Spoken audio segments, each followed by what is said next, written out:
विद्यार्थी मैत्रिणींनो, आज आपण स्वराज्याचा कारभार हा पाठ पाहणार आहोत. त्यामध्ये आज आपण तत्कालीन खेड्याचे अर्थकारण हे पाहणार आहोत. तर शेती व्यवसाय हा खेड्यातील अर्थकारणाचा कणा होता. आता शेती तर खेड्यातील लोक शेती करतच असतात, त्यामुळे तो त्यांचा कणा आहे.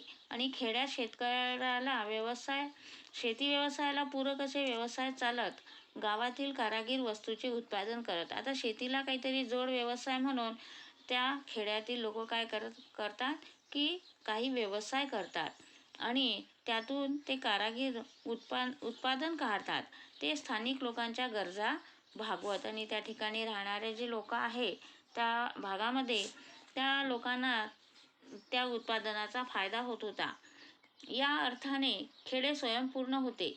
शेतकरी आपल्या उत्पादनातून आवश्यक तो वाटा कारागिरांना देत आणि शेतकरी सुद्धा त्या कारागिरांना काय करायचे, त्यांचा हिस्सा देत होते. या वाट्यास काय म्हणायचे, बलूत असे म्हणत. तो जो वाटा त्यांना दिला जात होता त्यांचा मोबदला त्यांना बलूत असं म्हणत. आता व्यापार व उद्योग. व्यापार वृद्धीशिवाय राज्य भरभराटीस येत नाही हे महाराजांनी ओळखले होते.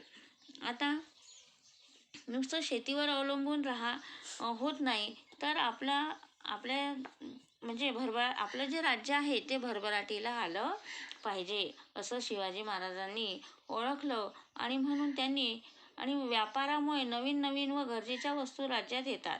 वस्तूंची मुबलकता वाढते, व्यापार वाढतो, संपत्तीत भर पडते. सावकार म्हणजे राज्याची व राजश्रीची शोभा.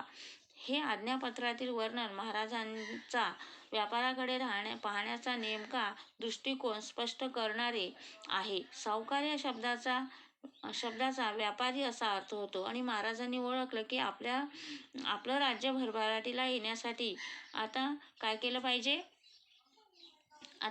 पाहिजे, मुबलक असा व्यापार आपण केला पाहिजे. आणि आपल्या राज्यामध्ये जर नवनवीन वस्तू आल्या तर त्या गरजेच्या वस्तूंची काय होईल, खरेदी होईल आणि व्यापार वाढेल. आणि मग तो दृष्टिकोन त्यांनी आपल्या समोर ठेवला. स्वराज्यातील उद्योगांना संरक्षण देण्याचे महाराजांचे धोरण होते.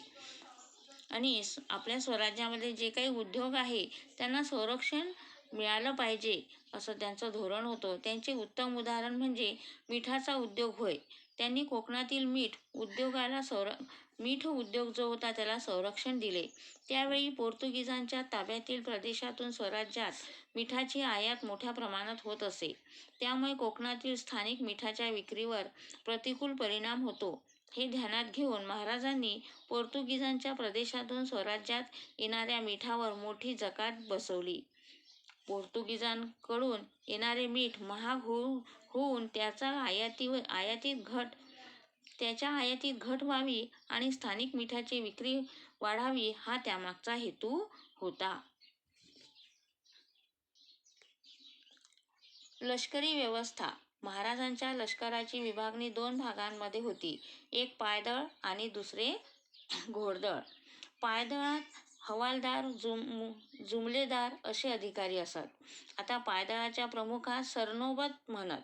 तो पायदळातील सर्वोच्च अधिकारी होता. महाराजांचं जे लष्कर होतं, युद्ध करण्याचे जे साधन होतं, तर एक होतं पायदळ म्हणजे पायाने ते लोक जायचे आणि दुसरं म्हणजे घोड्यावर बसून युद्ध करायचे. तर अशामध्ये प्रत्येकाची नेमणूक त्या ठिकाणी केलेली होती. तर त्या पायदळामध्ये जे होते ते हवालदार, जुमलेदार असे अधिकारी होते. पायदळाचा जो प्रमुख होता त्याला सरनोबत असे म्हटले जात होते. तो पायदळातील सर्वोच्च अधिकारी म्हणून ओळखला जात होता. आता घोडदळात 2 प्रकारचे घोडेस्वार होते. एक होता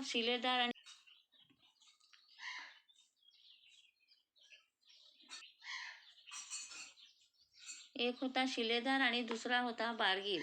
शिलेदाराकडे स्वतःचा घोडा व स्वतःची हत्यारे असत, तर बारगीराला सरकारकडून घोडा व हत्यारे दिली जात. घोड्यात बारगीराची संख्या अधिक होती. आणि घोडदळ ही अधिकाऱ्यांच्या श्रेणी पायदळासारख्या असत. सरनोबत हा घोडदळातील सर्वोच्च अधिकारी होता. नेतोजी पालकर, प्रतापराव गुजर, हंबीरराव मोहिते असे काही महाराजांच्या घोडदळाचे सरनोबत प्रसिद्ध होते.